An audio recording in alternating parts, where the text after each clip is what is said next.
Real talk, the metaphor messiah, man. I got this one. Let's go. You ever seen the morning star? Mr. Metaphor Messiah, back to show you who we are. I represent a legacy, a pothead like the 70s, a different kind of mind. They say we only speak in melodies. Legend in the game, I think I found a solution. Got a crazy kind of flow, I need a verbal institution. Hell yeah, let's get our day started with Real Talk, the Metaphor Messiah's Morning Light, which is free right now on SoundCloud, folks. It's free. It's your Christmas present from Real Talk, the Metaphor Messiah. And what's going on, everyone? Welcome back to the channel. It's your boy, Dead on Dave, coming at you live from Germany. I'm in the middle of my day. Most of you at the beginning of yours. But I'll tell you what, we got one thing in common. That is, at least if we watched SmackDown last night, I'm pretty sure we're all very entertained. I gotta be honest, I'm kind of upset that I missed it live. SmackDown was awesome.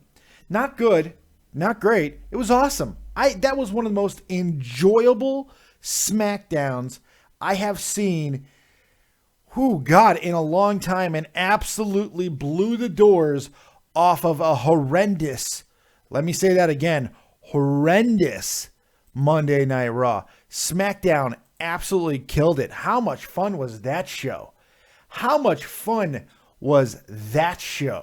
My God, they are starting to go in directions that we've wanted to see them go. They are starting to do things with SmackDown, even with the bad storylines or inconsistent storylines. They're starting to do things with them that naturally make sense. So it's very interesting. I'm one of those people who can be very, very knee-jerky in my rush to judgment of certain storylines or certain characters, for that instance, or for that matter, I should say. But it just goes to show sometimes you got to let it go a little bit longer, you know? You got to go a little bit longer with it. You got to give it a chance, and it's pretty damn amazing. So I am very, very excited about the direction of SmackDown at the moment. And we're going to get into all of it. We're going to talk about everything that happened on SmackDown. We're also going to take your calls, your questions, your hopes, your dreams, your quips, your quotes, and everything else you got a little bit later right here live. First, I do really want to make sure everybody knows, yes, my wife is okay. She's out with the kid right now. They're having a good time doing some shopping. Mainly thanks to Mr. Irish. Unbelievable donations last night. The wife ate a Carolina Reaper. I did too. I did it shirtless. It was absolutely insane. You've got to watch last night's episode. The entire damn thing was good. Dead on Dave Live was great. Don't get me wrong. All of it was great. But maybe the most epic moment in the history of this channel happened last night with the biggest donation in the history of this channel. Absolutely incredible. So much fun. I can't thank you guys enough for all of the continued support. I can't thank Mr. Irish enough for his continued support. And thank you for burning my wife some mouth off. Maybe now she gets a little bit more appreciation of what I do. Jesus. No, she's actually very appreciative of what I do. Okay, so big shout out to everybody who is here right now. I see apologies. Regina Weber. Are you mesmerized is here. Striker Chris Cressa, my German brethren, is here. Frank Gibson is here. Doodles is hanging out. Joe Martin's on a bus. All kinds of people are hanging out, man. And let's kick the SmackDown review off, shall we? I'm full of fire this morning. I'm full of heart. Oh. All right, let's get into it. Show kicks off. They don't screw around, man. They're in Detroit, and you know it's rough times in the D. So they go ahead and they give us the D really quickly. James Ellsworth, AJ Styles. AJ just beats him up. I mean, he just hits him with that flurry. He actually misses it because, lest we forget, James Ellsworth is still awful. He's really bad. AJ doesn't screw around, beats the crap out of him, goes ahead, pins him, and then absolutely destroys him. We are seeing AJ Styles break out of any potential or perceived restrictions from WWE. Last night, AJ Styles, what he did on the mic, in the ring, even with the little squash and the things that he did after to James Ellsworth, is a new level of aggression and achievement within WWE for AJ Styles. Quite simply put, he's never been better. AJ Styles, and that might piss some people off because of some of the things that he did in Monsters Ball and all that with when he was with TNA. But this is the best version of AJ Styles I've ever seen. Last night, he was quick and smart on the microphone. He didn't and ah and stutter around like he does sometimes. It was just, everything was just boom, boom, boom. Wonderful. I loved what he did. Fantastic job by the phenomenal AJ Styles. It was crazy. And I was absolutely thrilled with that. Are there going to be some things to nitpick about? Yes, there are. And we will nitpick a few things because there are a couple things to nitpick about. James Ellsworth is awful. He's awful. He's god-awful. He really is. But AJ saved it, I feel. AJ made the best of a bad situation. Yes, you can keep on harping. He beat him 3 times. Yeah, he did with Dean Ambrose, and now he just got taken out on a goddamn stretcher. Okay, AJ wins this thing, and he kind of helps a little bit with placating WWE's need for pushing or, rewarding those who sell merch. The reality is, this is the wrestling industry. If you're selling merch, maybe you deserve to get rewarded a little bit. I'm still not in favor of James Ellsworth being anywhere near AJ Styles, but guess what? He ain't anymore. He's away from AJ. He's going to be away from Dean, and it looks like that he's going to be in some kind of an angle, some weird situation with Carmella, somebody else who impressed the hell out of me last night. We'll talk about her in just a little bit, in just a few minutes. AJ, after destroying Mr. Ellsworth, is basically talking about his 2017 is going to be big and bright, and out comes Dolph Ziggler to try to put the old kibosh on the celebration there. Yes, it's Ziggler. It is the man who continually fails upwards. However, I'm a little excited for this match next week. For one, it might be the greatest hair face-off in the history of modern wrestling. I mean, the 80s, it was all kinds of puffed out, blowed out friggin' perm hairs and stuff. But I mean, Dolph Ziggler and AJ Styles, hair versus hair, my God, doesn't get much better than that. But if it was just those two, it would be enough. But by the end of the show, we find out it's not just those two. And it starts, the seed gets planted as Baron Corbin comes out and starts to run down Dolph Ziggler, eventually pounding him in the face. And remember those nitpicks that I talked about just a few minutes ago? I like Baron Corbin, but we got to nitpick a little bit. He's still very robotic on the microphone. He's not bad on the microphone. He's just robotic. He seems to be a little overwhelmed in moments at times, but that's not a big deal to me. He's imposing. He's got a good natural speaking ability about him, I feel, and I think that can be harnessed. I feel he kind of got lost in the lights last night, and there were 2 much bigger stars, and maybe it got to him a little. It wasn't a bad promo, but it wasn't delivered crisply. But that's a nitpick. It's a nitpick. Look, this isn't acting. This isn't acting. It's not going to be perfect. I believed it. I believe that he has disdain for Dolph Ziggler. I believe it. And I like it. And him laying hands on him afterwards was fantastic. So I didn't have a problem with it. Yeah, you can nitpick about how he said, little man, but I think that's a disservice to wrestling. I mean, look, it's okay to nitpick at certain things, but not everything. So after Corbin hitting a brutal end of days on Ziggler, AJ continues the mouth, and he's actually trash talking Corbin a little bit if you're catching what he's saying, and it was kind of cool. He was saying things like, you want what you can't have, kid. I like stuff like that. I like AJ has become the veteran and the leader in a lot of ways. He's doing fantastic things. No wonder why WWE is just thrilled with everything he's doing. After we come back from commercial, Mr. Ziggler's backstage, and for some reason, inexplicably, once again, Dolph Ziggler just wants to do something that he's not obligated to do. He wants a match with Corbin, and he's willing to put his title shot on the line next week to have the match. It's absolutely stupid, but it's okay. It's okay. You know what? Drama, all for the sake of drama. After that, we get an Intercontinental title match, which I don't think people were expecting to have, but Apollo Cruz, yes, he's still alive, holy shit, versus The Miz. And look, Apollo is really starting to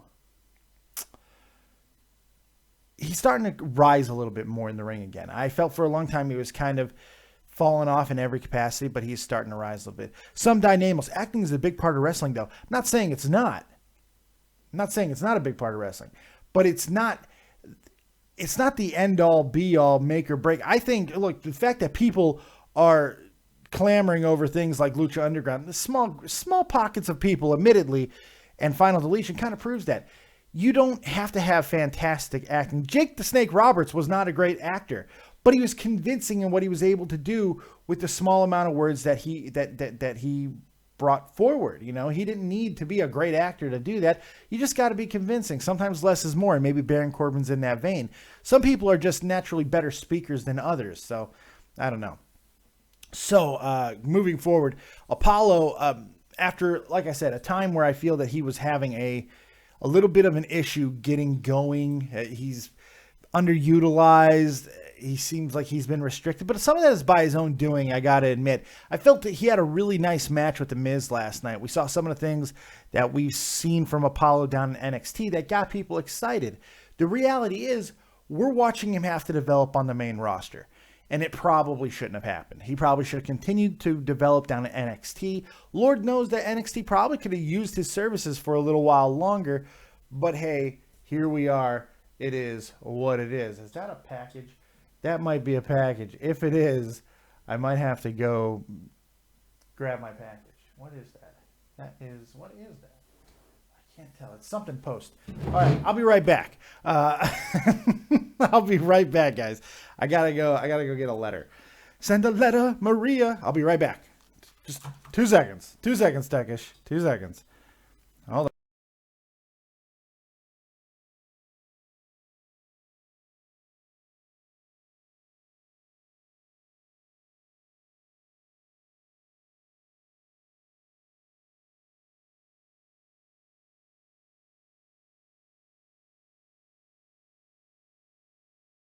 Nope, it wasn't. It was not mail. In fact, it was not. But still, I got to keep an eye out for a package. Apologize for that. Okay. So, I moved faster than I wanted to do. It's going to be interesting to see what Apollo Cruz does in the future. However, The Miz, another guy that I have kind of hit for being inconsistent. You know, he has been inconsistent a good amount of time for me. When he's good, he's great, but he can go into these slumps where he's just not that same guy. Last night was not that problem. He was really, really solid in the ring, and then after the match, he had one of those epic moments that The Miz can deliver every now and then. Renee Young comes in to the ring and talks about The Miz's perceived obsession with Dean Ambrose. And because this Ambrose-Miz feud doesn't have a lot of legs, they had to find a way to make it work.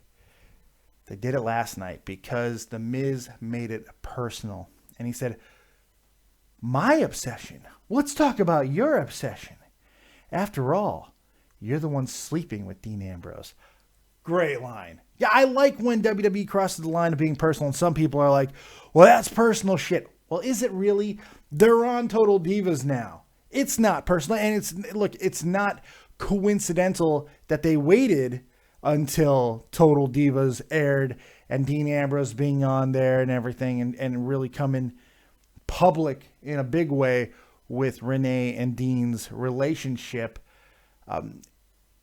It's not a big coincidence that they waited this long. It makes sense because it's not personal anymore. Or it's now very much out there. It's public consumption. So it's a really good move. And it, personal or public, it was very good of The Miz to do that. And then Renee slaps she tried to slap him. Renee doesn't do this stuff very often, so the slap was kind of weak. Again, nitpicky, but still awesome.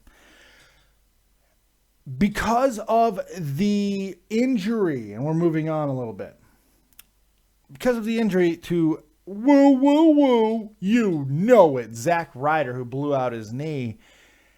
We're going to have a Four Corners match next week on SmackDown, which is being referred to as the Wild Card Edition, where we're going to have all kinds of title matches, and we are indeed going to have a Four Corners match next week for the tag team championships of SmackDown. The Wyatt family, Slater and Rhino, which they're still together, American Alpha, and the Usos. That should be a lot of fun. That should be a really good match. We'll see what they decide to do with that. After all of that stuff, we got to see yet another personal rivalry come to light with personal things being said about people. 2 segments in a row. We got to see that because Mrs.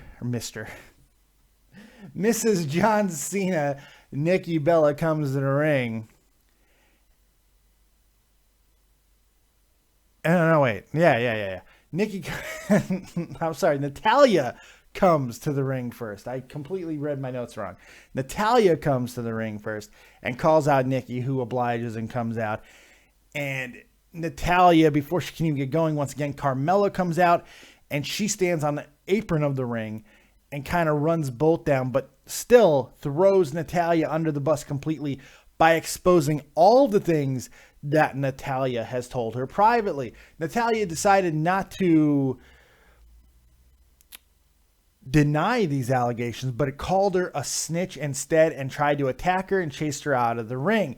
After she chased her all the way up the ramp, she turns around and then she has her "You're damn right it was me, Sean" moment as she said, "Yes, it's true, Nikki. It was me, bitch. All right, I did it, bitch." That was awesome. Natalya, in some of her best acting that we have seen her do, mostly, once again, nitpicky, and we're going to get to that in a second. She really did hit some of her best heel stuff that she's ever done, with talking about how she's always despised Nikki and that Natalya is Natalya Neidhart. She's wrestling royalty. Nikki's not. All of these things broke down. And Nikki, being Nikki and awful at what she does most of the time, just stood there like a robot. Didn't really react very well. Natalya continues to run her down and calls her a bitch again, which is great. I do feel like Natalya put a little bit too much on some of this, and this is where that acting comes in again. It was a little bit much, and it didn't really connect very well at times. But overall, it was a really, really strong heel promo. I thought she did a great job.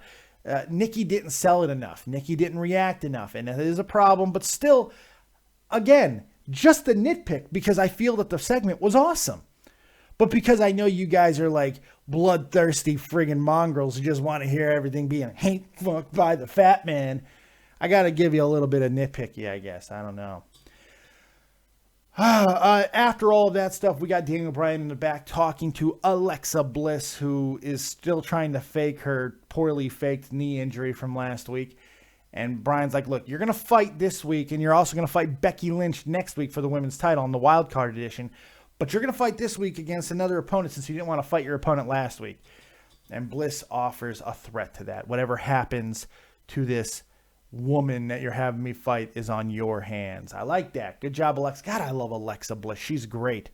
All 5 feet of her. Fantastic. After all of that, we get a Dean Ambrose-Luke Harper match. We didn't get to see any Dean Ambrose in the back reacting to anything that happened with Renee. Part of me feels like it was probably for the best.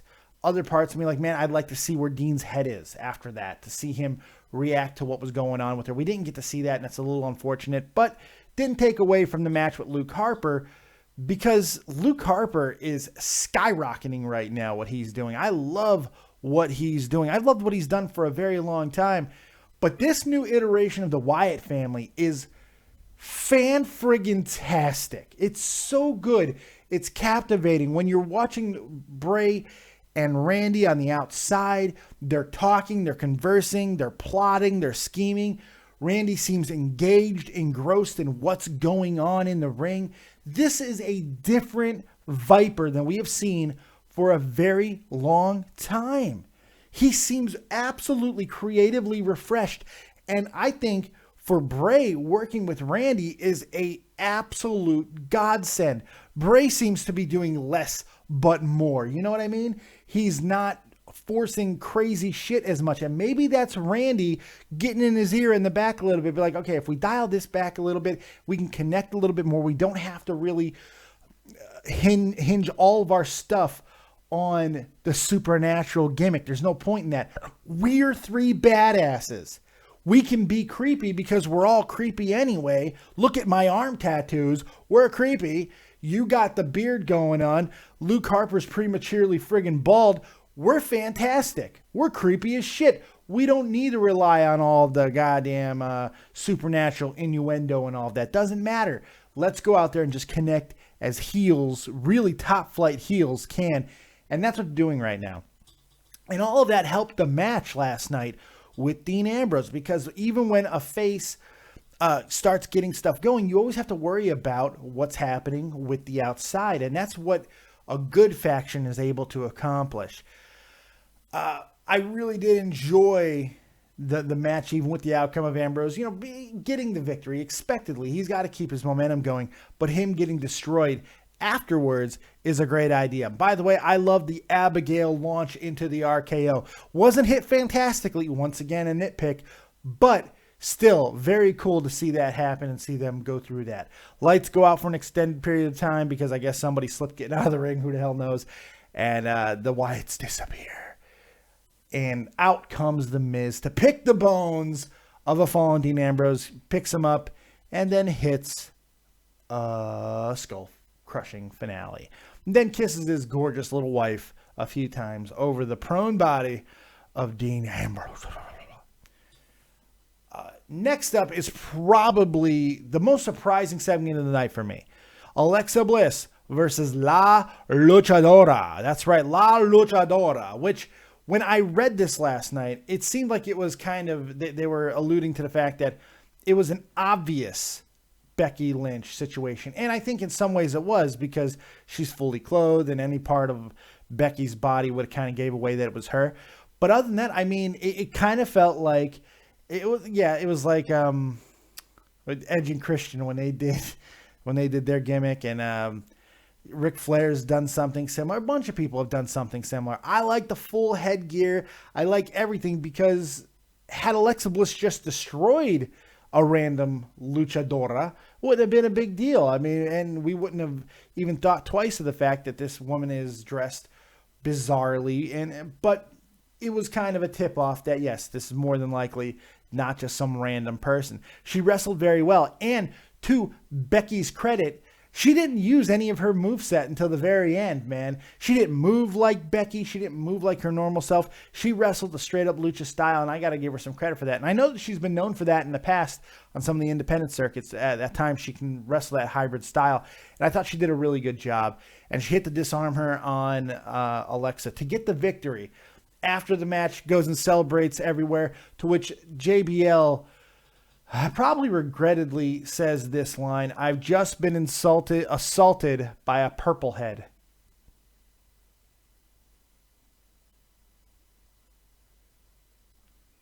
Yeah, he said that. And then Becky, of course, does remove the mask to show the world that it's Becky Lynch. I love this segment. I loved it, man. It was great. They're building a rivalry instead of relying on things that have happened in the past. While I like everything that's happening with Charlotte and Bayley currently, I feel that they've had to rely on pre-built stuff for a long time. SmackDown is building this feud that kind of didn't have a lot of legs at first, that is now gaining steam and gaining momentum. Becky and Alexa are now a real rivalry, and it's looking really, really good. I'm very happy with what they're doing right now. And next week's match should be a hell of a lot of fun. After that, we got a throwaway segment with Ryan Phillippe,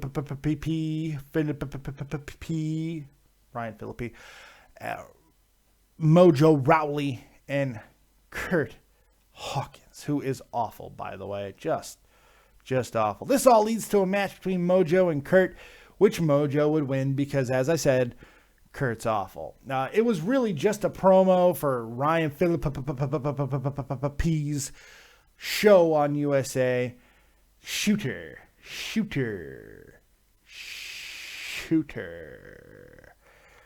Who gives a shit? Shooter barely knew her.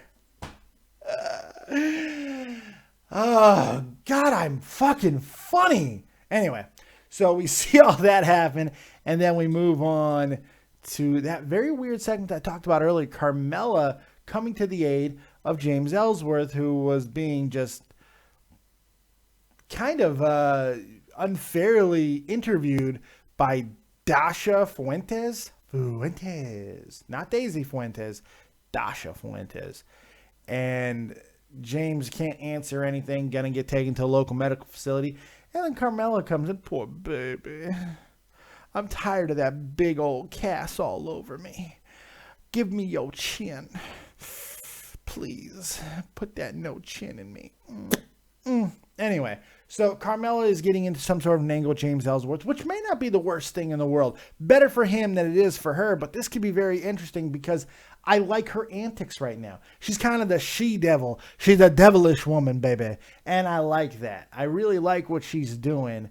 And it's interesting to see what she's going to do with James Ellsworth. This could be a way to kind of help get him back to that face status as well and not kind of just a doucher.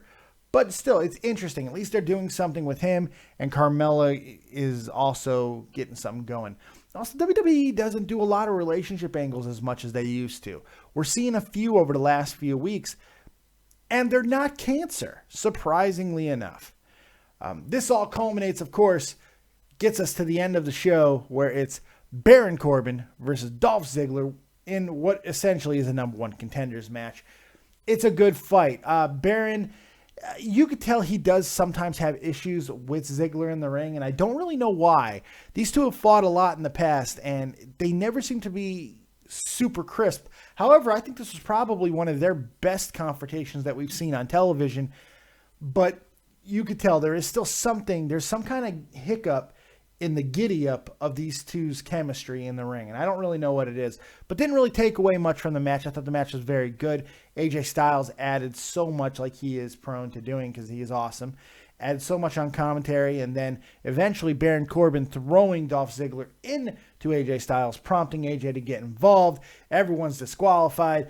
AJ's bashing people with chairs, and then out comes Daniel Bryan to drop the bombshell that next week it will now be a triple threat match for the WWE Championship. And I love it. I love it. I absolutely love it. How friggin' good is that? I think that's amazing. I think it's awesome. I think it's the right way to go. This is a great thing to do.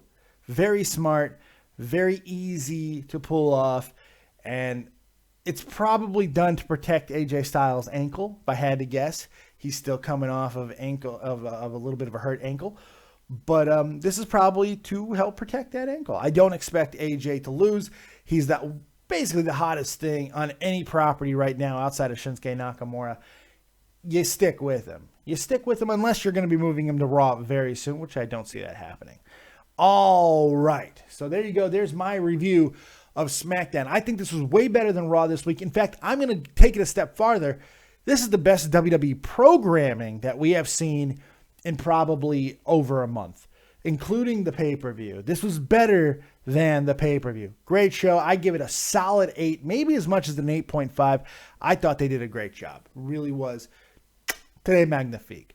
But what did you guys think? That's what I want to know. So first thing I want you to do before we take the calls, go ahead and hit me up in the chat with your rating for tonight's show, last night's show, SmackDown. Tell me what you thought of SmackDown. I want to hear from you. And then we're going to get to your calls. And there's my package. Holy crap. Got to get my package. I'll be right back. Hang with me, guys. Hang with me. I'm seeing this guy. But go ahead and put your ratings in the chat. And I will read them as soon as I get my package.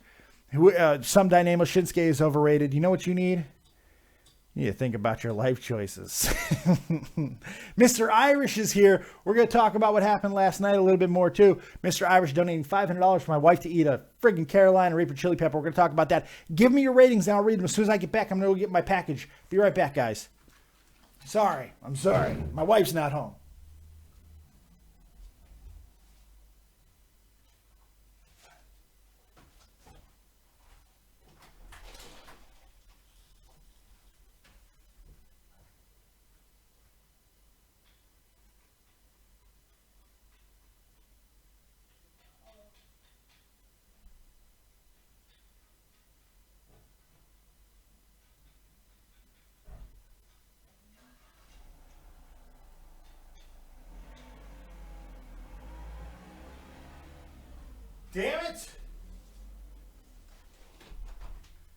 time I thought my package was here. My package still ain't here. Oh, damn it. I interrupted my show twice. Holy God. Thought my package was here. It's not here. Jesus Christ. All right. Let's go ahead and check out what people are saying about last night's SmackDown. Striker, a 10. Sleeping Angels, I'll give it a 7. I think it's fair. Regina Weber, definitely one of the best SmackDowns. I agree. Chris Cressa, they could have canceled the show and it would have been better than Raw. Good point. 7 out of 10. Gary Phillips, I don't have cable. Hound, $500. Irish, yeah, $500. Incredible. Sequin Winstead, 8 out of 10. Mad Money Mo, 8. Great show. Can't wait to see next week. I agree. Hound, I'd give it a 6.5. There were some things that could be way better. Look, I nitpicked, but I think those are just nitpicks. What could have been way better? I don't know about way better. Maybe a little bit of execution, but the booking was fantastic, man. I'm sorry. Booking was great. Booking was absolutely fan-friggin-tastic. So, I don't know. Regina gives it an 8 out of 10. Hashtag obsolete. SmackDown Live was awesome. Gary Phillips, how's your wife's mouth? Much better. She took it like a friggin' champ. Hashtag obsolete was so much better than Raw. I agree. SmackDown blew Raw out of the water. Couldn't agree more. Let's get to your phone calls, man. Let's open up them phone lines on Skype. David Vancura, DAVID, VANCURA, and of course the number 702-751-2902. All that information right down there. Keep going. Follow my finger. Keep going. If my finger was still going, you'd see it. It's right over here. Boom. All that information. Also hit me up on the Twitter. Make sure you do that as well. Steve Langheim, Dave, Joe's trying to get you and Tommy for episode 100 to monetize this, and this is a while from now. Are you interested? No! I told Joe, I've told so many people who've tried to ask me this question. I've answered it so many times. No, I'm not going back for monetize this 100. It's not happening. Can't do it. For so many reasons. I have no problems with Joe. Joe and I are good. I don't hate Joe Cronin. I just have no interest in working with him. That's all. I have no interest in working with the guy. Too much water under the bridge sometimes. I wish him nothing but the best. I'm so happy for his success. His family is beautiful and growing, and it's wonderful. I'm so happy for everything that's going on with Joe Cronin. But that's not me no more. I've been gone for well over a year. I'm doing my own thing. So this is hopefully the last time I have to answer that question. No, I'm not going back. I don't think Tommy is either. But you have to ask him. No, I'm not going back, though. No way. Let's bring in our first caller of the night, Hound, my good buddy, who will be showing a little promo from him in just a few minutes. Hound, what's going on, pal? You're live with Dead on Dave. Nice. Good afternoon. How are you? I'm pretty happy. I'm a happy guy. That's pretty neat. So you were talking about how I gave it a little bit of a bad rating. A little bit. But for a really good show, I'll explain my points. Yeah, please. I'll explain my points. Because I thought the Nikki and Ellsworth angle was just terrible. I mean the Carmella? Carmella? Yeah, really. Like, they could have done so much better. Like, well, let me ask you, what? They could have kept... Wait, let me just explain this, right? Yeah, the Ellsworth status is really easy to explain. Because he's a heel right now. He's a wimpy guy, he just lost the match because... essentially the face of the company right now when Cena's away, in a way, If they gave him, like, a fucking Corbin or like a fucking Braun stand behind him as a fucking... I guess bodyguard to make him win some shit. You could make him such a great heel, you know what I mean? No. That almost pains me what you just said. So, no, you cannot give him more resources. Giving him Carmella might be too much. Look, you've got to go shtickish with this. People are already turning on Ellsworth. People are tired of it. All fucking ready. You can't give them a rising star like Corbin or Strowman. They gave him a contract, Dave. Yeah, well, they did, but because he sold merch. So now they're gonna reward him for that merch sold by doing the same thing they did with like Santino Marella. They're gonna give him a comedic role. They're gonna give him a sympathetic role. They're gonna put him in there with one of the hottest women fucking around in Carmella. She's so goddamn gorgeous. So, yeah. And hopefully they're gonna use this to make her even more devilish, baby. I guess that works, yeah, but you know, I only expected, option. you know, a bit better of a heel status for Ellsworth. I mean, yeah, they could probably bring him back to a comedic He's a face, pseudo you heel. He's not I really know. a heel. He's a pseudo heel. You can't take him serious, you know, but in a sense, it would be fun to see like what he can do as an actual prop heel. Because in his indie, I don't know if have you seen his indie work? I have. It's fucking horrible. If you're about to tell me you think his fucking indie work, I might not be able to talk to you anymore. He is garbage in the ring, son. No, I will not praise him for his work, but you know, he did do. I think he was a comedic heel at some point. I'm not too sure because I do remember him. He had a Miz-like gimmick for a while. He was almost androgynous and shit. Yeah, it's never worked. I mean, the guy cannot wrestle. He just can't. He's a good indie jobber, spot monkey. Look what he's willing to do. He let AJ Styles ragdoll his ass. He took a fucking Styles Clash move that almost killed him 6 weeks ago. He almost got himself killed because he can't fucking perform a basic move properly. All right, maybe I'm a little harsh because Styles Clash is so counterintuitive to everything you're taught as a wrestler. But still, that's true. He should have known not to tuck your chin, the little chin that he had. He did, and AJ had to save his life. But even after that, he still let AJ do one off of a fucking drop. I mean, give him credit for balls at the very least. I think I read an interview where he said that he wanted to be a worker or a bumper or some shit. Yeah. He said he wanted to sell. That's all he wanted to do. He wanted to sell moves.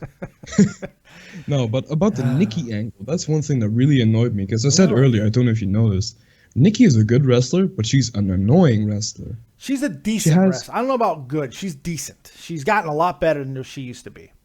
Yeah, that's definitely true. I mean, I think she's good, but she could definitely be better. But I think she's getting a little bit special treatment because, you know, she's the wife or the girlfriend, if they're married or not, from fucking Cena. She makes them a lot of money, buddy. It's not just about Cena. She sells shit, dude. She's a great merch seller. She does all kinds of shows, promotion. Yeah. She's a moneymaker. Moneymakers are higher on the card, just how it is. Reality. But then I think that she can do a lot better than she's already doing, you know. But because, you know, the angle with Natalya, it was pretty good. I thought it was pretty good. But as you said, she just stood there like a robot. Instead of just her going like, hold up, bitch, you're going to talk shit, you know, just giving her that little attitude. Because she has attitude before. Yeah. Like the angle with her sister, if she had that attitude towards Natalya, because she was basically shit-talking her, that she's not worth to be in the same ring and all that shit. She's a face now, you know? She's a face now. She well, yeah, but she could have like an aggressive angle while being a face. She could, but I mean, she's just bad when it comes to that stuff at times. Her reactions. Yeah, but that would give her such the edge. But the angle wasn't about her. It was about Natalya. So that's why I think, again, I think that's just a nitpicky thing. I don't think that's enough to derail a show for me. That's just me. I guess it was enough for a rating. I mean, no. I'm not trying to talk you out of a rating. That is your rating. You stick by that. Whatever you feel about it. But far be it from me to talk you out of a rating. It's just, I feel nitpicky stuff is when there's so much bad going on in wrestling all around us constantly. To a really, really great, solid, entertaining show like last night's episode of SmackDown, I feel it's just a disservice to hang up on such minor things. That's just me. That's true. I'm happy that Corbin's getting a push. Yeah, I fucking love the guy's work. Corbin and Strowman on the same fucking week. What the hell? Yeah, like fucking really. Like I was a fan of fucking Corbin when he was NXT, like in NXT. I thought he was amazing. People are like, oh, he's boring Corbin. I think that's fucking unfair. The guy is he's basically like Braun. He's new. He's new to the fucking wrestling. He was but really now he's bad really at first. improving. When he first started, after they really kept going with that fucking squash match thing, he was bad for a little while. Then he flipped it off. He stopped all that shit and he went hard and he got really good really fast. You know what's easy to say? People are like, oh, Corbin's terrible. Like on the mic. Then he improved his mic skills. Oh, he's a terrible in-ring worker. Then he improved his in-ring working. Yeah. But he's terrible at interviews. He improved his fucking interviews. Yeah. How much more can this guy do to improve the people and make them stop complaining when they finally realize, oh, wait a minute. Yeah. This guy is legitimately seems pissed off most of the time. He doesn't seem like he enjoys people most of the time. And this guy is a legitimate fucking heel. Give him an angle. To some people, it'll never be enough, because there are some people that hate the WWE relentlessly, and there are just some people who hate big men. They hate big men getting a push because WWE just looks for big guys to push. But then they must hate Strowman as well. Ignoring the fact that AJ Styles is currently the champion. Ignoring the fact that The Miz is not a big guy. Ignoring the fact that Bray Wyatt, Shawn Michaels was one of the greatest champions in history. Ric Flair, not a huge guy. Bret Hart, small as shit. They ignore all of this because Hulk Hogan reigned supreme for as long as he did. The Ultimate Warrior reigned supreme for as long as he did. They're just looking for a fucking second generation Hogan. Exactly. It's kind of ridiculous, but I understand it to an extent too, because WWE does like to push big guys. However, it's unfair. It's a disservice to someone like Baron Corbin, who is really, really improving. Can I wait? You just said that they just look for big guys, right? No, that's not what I said. I said that's the perception. I said that's. Oh yeah, but what? Wait, but don't they have a second generation Hogan and Cena? Yes, who's also a big guy though. But Cena's a big guy. He's a muscular. Yeah, he's muscular, but he's not. He's not as tall. Oh, go look at my picture with Cena that I've posted many times. No, he's tall. He's about 6'3", at least. Really? Yes, he's big. He looks tiny. He's really. Let me see if I have that picture queued up that I can show real fast, because he's big. He's a big guy. Really? He's a big boy. Yeah. Huge. Biggest hands. I shook his hand and the Big Show's hand on the same day. John Cena's are just as big, maybe bigger. I mean, really huge hands. Like frighteningly big hands. It was scary. I was like, oh my God. He looks tiny though. Like, in all fairness, and like when you see him in the ring, he looks tiny. I never thought that. Let me see if I can find this. Well, maybe because I'm also big, That's true. You're a big guy. Yeah. Let me find the picture here. I actually measured myself, and I'm officially 6'5". Jesus Christ. Here is a picture, and this is everybody who was there that day. That came in. Super Skype? I'm gonna put it on. I'm gonna show it on the screen here, because if I show it through Skype, it's gonna shut everything down. Let me show it on the screen, because my internet is fucking awful. It's cancer. But as you can see, here's everybody, and there's me over on the right with John Cena. John Cena's got his arm on me. Look at those goddamn hands. Look at those fucking hands. And John's hunched a little bit in this picture, and he's a full head taller than me. Jesus Christ. He's a full head taller than me. And I'm 5'10". Back then I was probably closer to 5'11" still, but I gained a lot of weight and got shorter. Holy shit. Yeah, he's a big guy, man. He's a big guy. Nice too. Tommy C had a horrible experience with him. I had a great experience. Maybe I'm just nicer than Tommy C. Who knows? Yeah, he is hunched over a little bit. He's you can tell he's tilted a little bit, because that's when his arm was hurt, so he's kind of favoring it as he's got his arm over me. He's a full head taller than me. Wow, that's actually kind of impressive. He's a big dude, man. I saw that he was like a little bit tinier, but wow. He's like 6'3" or 6'4". He's something like that. He's a big guy. That's a big dude. And Vince is big too. Vince is pretty big. I saw that. He's like 6'4", I think, 6'5" as well. But the point is, like, yes, WWE does have they do like big guys, because traditionally big guys do draw. But at the same time, they're pretty damn good at bringing in these smaller guys as well. It just doesn't get enough fair. That's why I think there's this bias against someone like Corbin. But it is what it is. Hound, any final thoughts before I get you up out of here? Corbin should get a title shot and maybe win it in the near future. You know what? I don't, maybe not the near future, but certainly within the next year. I will say that. Sometime in the next year. Yeah, that's what I mean. Like, he's getting a title shot next week, son. Next week. But I don't. You know, he's not going to win that. No, he's not winning. But still, he's gonna carry that match with Ziggler, because I think this is happening because of AJ's ankle. I don't think it's ready yet. No, I don't think so either. But thank you for having me on. Hey, no problem, man. And great call as always, Mr. Hound. Yes. Take it easy, buddy. And if you are a fan of Hound, which I am, of course, he did this amazing promo for Real Talk, the Metaphor Messiah. Let's check that out real quick, because Metaphor Messiah, Jay Davis, got himself 250,000 views on his latest video, Notice Me. But I'm not going to tell you about it. Let's have Hound tell you about it. Real Talk, the Metaphor Messiah. I guess you could say the summer is over. because Real Talk is starting a musical revolution. With his latest hit Notice Me hitting over 250,000 views, all we can say is that this dude is absolutely unstoppable, shooting one verse after another. I guess we talk on legendary status. You might say he's the second coming of Shakespeare. Just excuse his confidence, but one verse will never be enough for this guy. Follow Real Talk on SoundCloud.com/RealTalk74. Boom, right in the baby maker. Great job, Hound. Great job, Real Talk. Let's take another call. 917. You're live with Dead on Dave. What you got?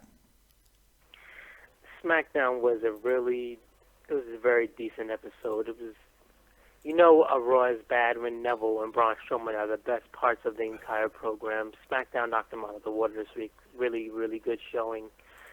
I think there were, like you said, there were a lot of nitpick stuff. I think the biggest thing was that I didn't really have much of a flow. There wasn't like ongoing flow throughout the show. It seems like I don't know, but I thought it flowed pretty well, actually. But I get what you're saying. I thought it was more like segmented a little bit, fragmented into a bunch of short stories, which isn't necessarily an awful thing. It just, I guess that's just WWE because Raw does the same thing. Yeah. Well, wrestling is in segments. I mean, that's wrestling. It is segmented. No, but an individual match is a segment.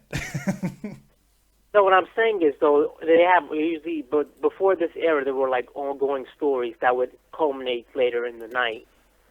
We had that tonight. But we had that tonight. The main story did that. The main story, the title picture, had a one story that started at the beginning of the show and ended and evolved at the end of the show.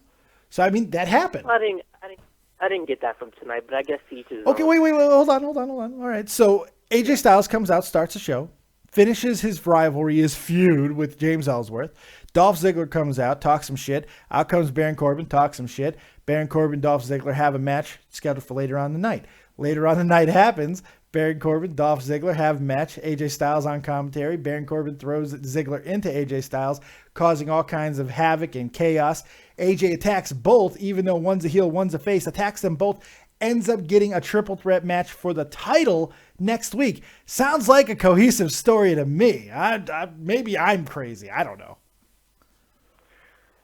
Well, what I'm saying is, it seems like that was the first segment, last segment, but throughout the night, it was like, okay, well, nothing, there weren't really changes or twists. They told us it's 2 hours. They told other stories. It's okay. I thought it was well done. Fair enough, I guess. It's okay. That's a nitpick as fuck, man. That is a nitpick. But you know what? Teach his own. You're more than entitled to your opinion, but I am entitled to disagree. But still, teach his own. Fair enough. I want to give them a lot of credit for Luke Harper. I'm a big fan of upward mobility. I feel like this era of wrestling, we don't get to see that a lot. It seems like way too many people are hot-shotted into title scenes and a main event team. Luke Harper's been at it for about 3 or 4 years, and he's moving up, and I love that because I've had the chance to invest in him. I didn't watch him on the Indies at all. So watching him go from like as a mid-card player getting opportunities at the world title and stuff, I got to give WWE some credit for that because that is really good, They took their sweet little time with him, but yeah, I mean, the dude's been over for a long time, but still, hey, however we get here, sometimes the juice is worth the squeeze, and right now what the Wyatts are doing, it's fucking beautiful. I love it. And, Baron Corbin, I think that he's better off right now in the upper mid-card, and not seeing. I think he needs a few more feuds, but I definitely see a big future for him. Apollo Cruz, I don't. Why is he getting opportunities against The Miz? I don't understand why. It's a one-off. It's just sometimes. Look, this is not a deep roster. So you're going to have to put guys, give them opportunities without a lot. There's not a lot of story. It's just an opportunity. It's just a match. It's a punishment out of Daniel Bryan. It's really not much more than that. It's not intended to be overanalyzed. It's just a match.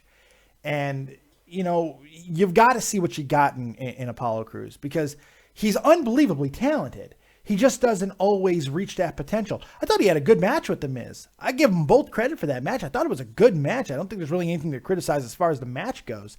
You can criticize the fact that, well, he shouldn't have been in the match. But again, that's a nitpick to me. It doesn't, if the match is good, what are we talking about? Who cares? So you're okay with people getting unfair opportunities? What's unfair? It's a thin roster. I mean, if that prevented us from seeing 50 fucking Dean Ambrose Miz matches, yeah, I'm fine with it. Because Apollo Cruz isn't James Ellsworth. You know, it's not unearned. Apollo Cruz is a very, very good wrestler. I've watched this guy for a long time. Uhaa Nation. The dude can go.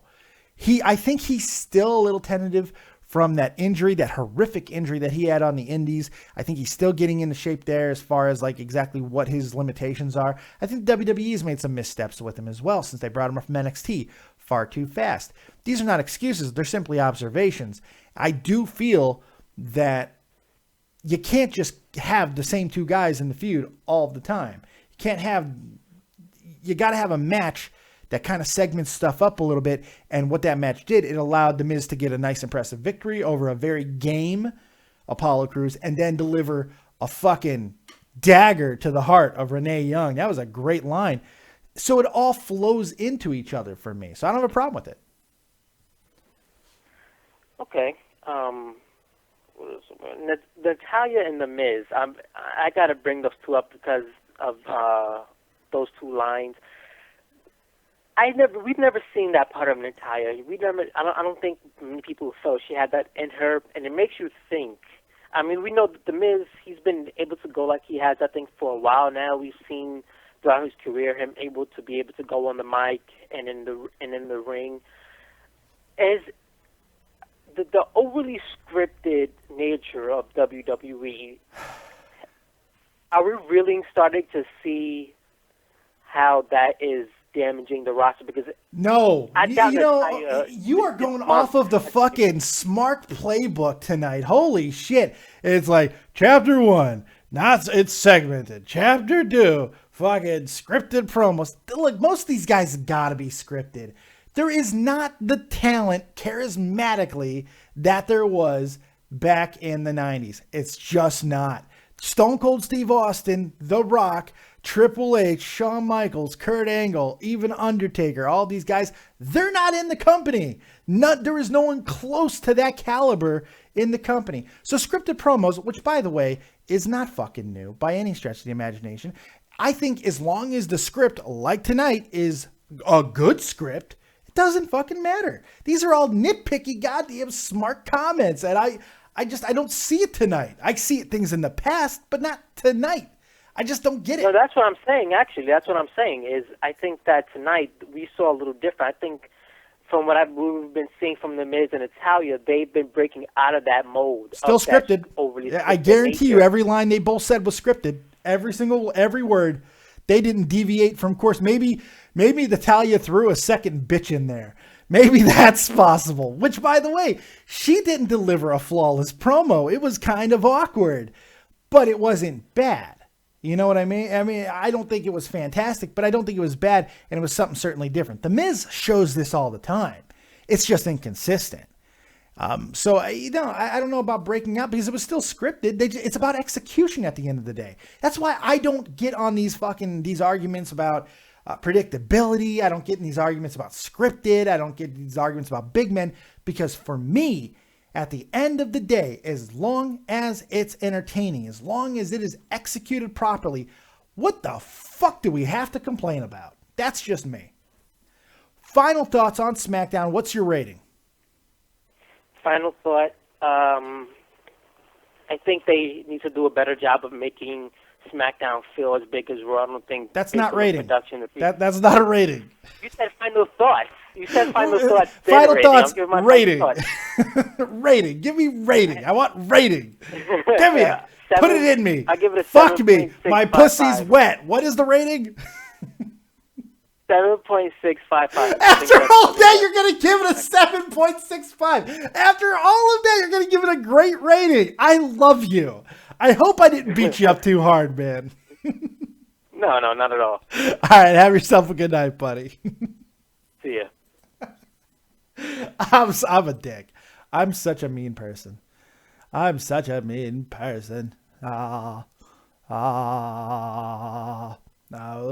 the chat. I'm well behind in the chat. I see Edward Crowley. Crowley, call in, Crowley. Yes, call in, buddy. In fact, I'll add your ass because I saw you were trying to call in. Let's try to get him. I love Ed Crowley. Let me get him back up in here because he tried to call.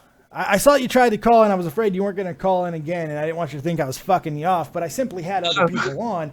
So joining me now, you guys might remember from the past because he used to hang out with me, but now I guess he's too cool for me. I don't know. We'll ask him. Ed Crowley, what's going on, buddy? How you doing, dude? Long time, man. I know, right? You sound more British than normal. How you doing? I've become more British now for some reason. I don't know how that's happened. I don't know. Maybe you listen to one too many Spice Girl albums. I have no idea. Probably. I'm a bit. There was a guy, I think, after I stopped phoning in for some reason, and then there was another guy you started speaking to that sounded exactly like me. I thought, you've literally just replaced me with a clone. Well, luckily, there are a lot of people in England who sound just like you. Luckily. Luckily for me. You're talking about Mr. Bubbly, Joseph Blunt. Yes. Yes. Yeah. Ooh, jealousy. I like it. Delectable. I actually liked him a lot, actually. I thought he was quite cool. He's good. But no, you're my mush puff. Let's never get this fucking. Yeah. I've interviewed you. I think you're an amazingly talented musician. I love you to death. You're my mush puff. So it's okay. Just because I bring in other British people, it's all right. I showed that interview to someone a while back. Actually, I was still quite happy with that. It was very good. I really enjoyed that. It's so funny when I go back and I watch stuff that I did like 2 years ago, how much things have progressed. It is, yeah, man. You have totally. It's changed in more in aesthetics, but I think content, it's still the same as it is. It's just you giving your thoughts and opinions. Basically, whether you like them or not. I mean, I just give them to you, and I give them to you copiously. Are we still on the air now? What's going on? We are, yes. I'm in show mode, yes. Just a personal chat and we're on the air. I should have said no, and then you could have said something fucking terrible. That would have been great. Anyway, then awful. By the way, let me tell you who's gay in the YouTube community. Just fucking want to out people. I watched your video on the United Kingdom Championship tournament. Yeah, I saw your comment on that. Yeah, you're excited about that, eh? I think it's a really, really good idea. About friggin' time, I think. But hey, no, I'm not going to have a go at them for not doing it sooner or anything. But yeah, man, I think nice little positive silver lining there, I think, actually. A lot of people are being negative about it, unfortunately. Really? Yeah. Why? Because they're smart assholes. I watched this video by this cock. I can't remember his name because he's just one of these WWE global expansion. They're trying to fucking do what they did in the goddamn America with the regional stuff to the rest of the world. Go fuck off, buddy. Yeah, I mean, if I got on this impression that it was one of those things that WWE are doing just to, because sometimes they have been guilty of making it look like they're very condescending at times when they're going, oh, we'll break you off a bow. We'll make Bulldog number 2. Right. But in this case, they want to give UK their own show. They want to give... I don't see why the criticism is, to be honest with you. They want to give the UK a UK-based and produced, like full production. They're creating jobs. They're creating jobs. They're giving a platform. Oh, yeah, that WWE is evil as fuck. Yeah, so stupid. They're making Britain great again, man. Come on. That's right. First Brexit, now the network. So that's good. So, is it likely? Are people like Neville and Balor likely to be in this thing, or are they just kind of helping promote it at the moment? Do you think? Now, I thought Balor would have been in it, and I think had he been healthy, he would have. And when I said that, I got some hate. You're stupid, fat fuck. Ireland's not even in the UK. Well, no fucking shit. But Balor was up there on fucking stage, and they say very clearly it's UK and Irish independent wrestling. So go fuck yourselves, you stupid fucking cunts. I can say cunt more often because I have a British person on the air, and British and Aussies love saying cunt. Love it. Say it all. Oh, absolutely. It's like our favourite word, definitely. It is. It's definitely up there. I've used it so much this year, I have to say. What's that? I've used that word so much this year. I've used it a lot. I have a lot of British influence on me. A lot of British people in my life right now, and I do say it quite a bit. And I got Australian friends, quite a few of them. So yeah, I do say it a lot, and I like it. It sounds good, and it pisses people off, and that makes me happy too. That's cool, man. That's cool. Yeah, no, I just wanted to come phone in and just say I thought it was a really good idea. I'm really surprised about this criticism. I've not heard any of the criticism of it yet. I've heard nothing. Yeah, but... it comes from the regular fucking the assholes that always the smarks who think they know better than every fucking buddy. It just it drives me nuts. That's why I don't tell people what to think. I'm not trying to sway anybody. I'm just a fat fucking guy in a basement telling you how the fuck I feel about shit. If you want to agree, great. If you want to donate, great. If you want to help me continue to grow this channel, because I feel that radio is not enough in the wrestling community, especially on the internet, fucking let's grow this bitch, man. We're doing a great job right now, and I appreciate everybody doing it. But I am not an expert. I am not telling you guys what to think, and fuck me to death if I ever try to really, really honestly tell WWE what the fuck they should be doing with their company. They're making money. If they're losing money, which by the way, they're making more money now than they did in the Attitude Era, suckheads. If it ever comes to the case where they're losing money, I don't give a fuck about ratings, but when they start losing money, then I will get critical because I'm a business-minded person. Until then, eat my copious cock, all of you fucking smart fucks who think they know everything in the world. Man, that was angry. I frothed a little bit.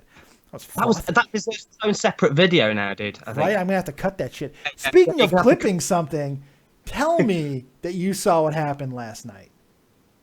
I didn't watch SmackDown last night. No, not SmackDown. Right here on Dead on Dave Productions, Dead on Dave Live last night, Copious Claus showed up and answered questions. You didn't see this?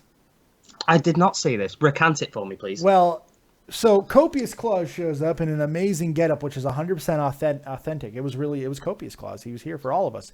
And he was answering questions. And my wife was here. And basically, we got into the conversation of, I'm eating the Carolina Reapers and all that stuff. And I make a snide remark to my wife, why am I the only one eating fucking peppers? I'm the only one sacrificing, right? And she goes, they won't pay me enough. I'm like, what do you mean? She goes, they couldn't pay me enough to do it. I'm like, there's got to be a number. Throw a stupid number out. So she said, I do it for $500. So you know me, I go right to promo mode. I'm like, $500 my wife will eat and swallow a Carolina Reaper pepper. I swear to God, not 5 fucking minutes later, Mr. Irish does a very Irish thing and donates $500 fucking dollars. Wow. Yes. So my wife is almost in tears by the time she actually has to eat the pepper because she does not want to swallow it because she saw what it did to me. It almost put me in the hospital. It was really bad. It was bad. No, it was bad, man. It was really. So at the last second, I said, look, my wife, I'm not going to do this to her because she's really scared of eating this thing. So I'm not going to do that to her. So here's what I'll do. She's going to eat the pepper. She's going to spit it out.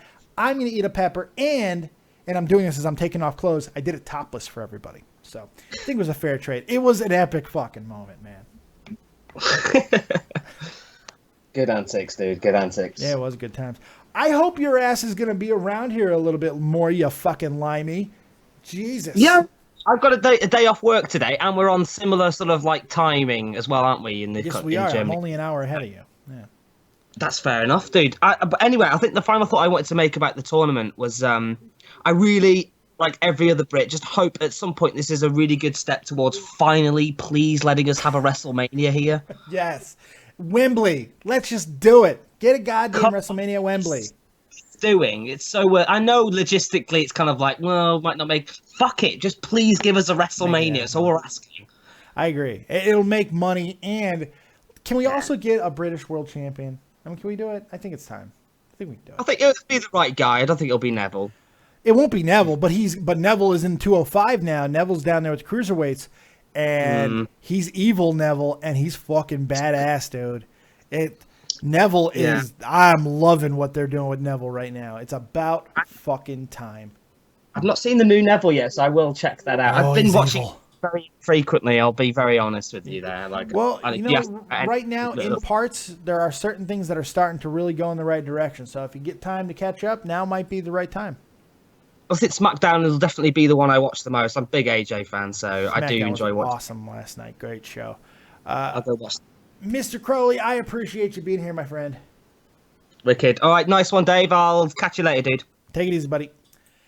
It's always nice to hear from him. Let's wrap this up. Last chance for romance. If you got any calls, now's your chance. If not, I'm going to get the F up out of here.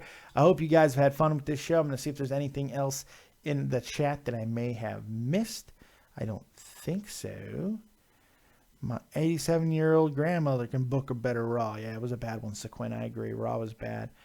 I agree. It was bad. I hope you guys enjoyed this episode of the copious SmackDown review. We've had a good-ass time. We've had some fun up in here. We've had some fun up in here. I've had a blast. I hope you guys enjoyed it. Thank you very much for joining me right here on Dead on Day Productions for your copious SmackDown review. Make sure you catch me tonight on Tommy C's SFTP. I'll be debuting a new hat. I have a new hat. I will be debuting it. Yes, I will. Probably get yelled at for that, but that's okay. Tommy C's SFTP will be live at 4 p.m. Eastern Standard Time for Shocking Point Dead. Make sure you're there for that. And I'll be doing something tonight, a viewer question of some kind. We're going to have some fun, so make sure you're also here for that. Thank you very much for joining me right here on Dead on Day Productions. Like, subscribe, and share. And as always, if you don't have talent, have talented friends like Real Talk, the Metaphor Messiah, and his amazing theme song for Dead on Day Productions, Morning Light. It's on SoundCloud for free right now. Go get it. Free. Go get it. Happy Christmas, Kwanzaa, Hanukkah. Go get the goddamn shit, all right? We'll see you next time. Keep it copious. And peace.